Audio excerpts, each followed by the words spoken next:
আসসালামু আলাইকুম। আশা করি সবাই ভালো আছেন। সবার সুস্বাস্থ্য কামনা করি। ওমরা পালনের জন্য কিছু সুনির্দিষ্ট নিয়ম ও পদ্ধতি রয়েছে। সাধারণত ওমরা পালনে প্রথমে ইহরাম পরিধান করে মিকাত অতিক্রম করতে হয়। এরপর কাবা শরীফ তাওয়াফ, সাফা মারোয়া সাই এবং সর্বশেষে চুল কাটার মাধ্যমে ওমরা সম্পন্ন করতে হয়।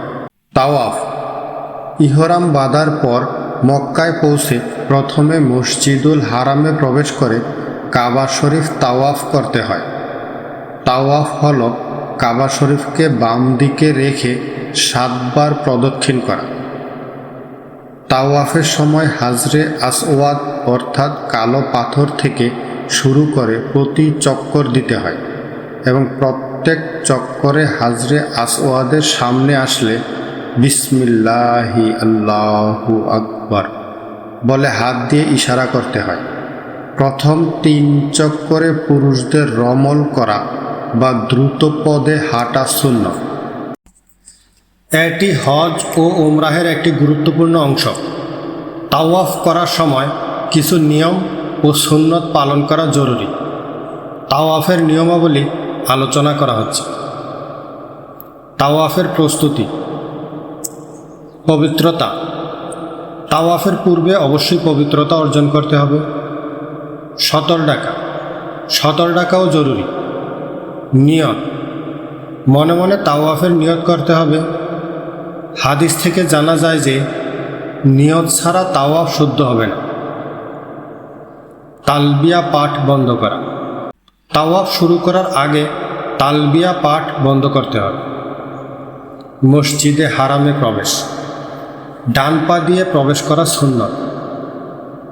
তাওয়াফের নিয়ম: হাজরে আসওয়াদ বা কালো পাথর থেকে তাওয়াফ শুরু করতে হবে। হাজরে আসওয়াদ বরাবর এসে একটি চক্কর বা শওত শেষ হবে। এভাবে 7টি চক্কর বা শওত পূর্ণ করতে হবে।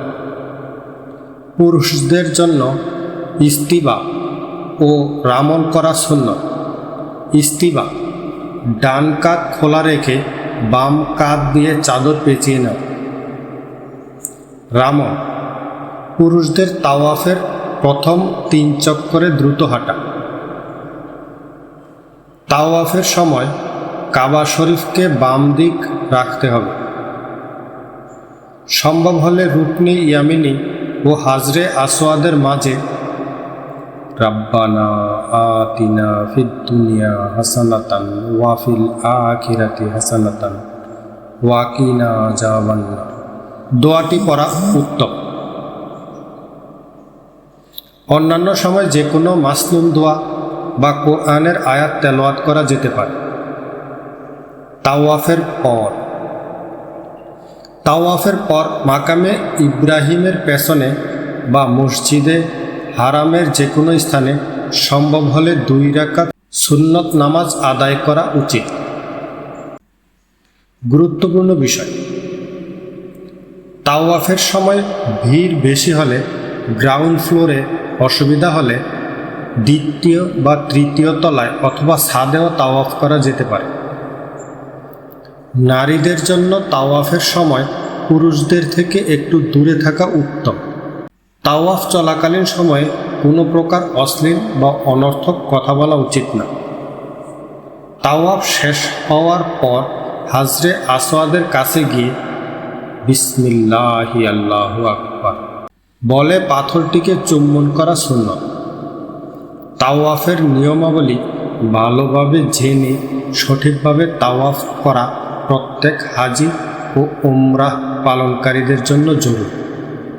উমরাহ পালনের আগে ভালোভাবে নিয়মকানুন জেনে এবং অভিজ্ঞ কারো থেকে প্রয়োজনীয় দিক নির্দেশনা নিয়ে উমরাহ পালন করা উচিত। আপনাদের সকলের সুস্বাস্থ্য কামনা করি। আল্লাহ হাফেজ।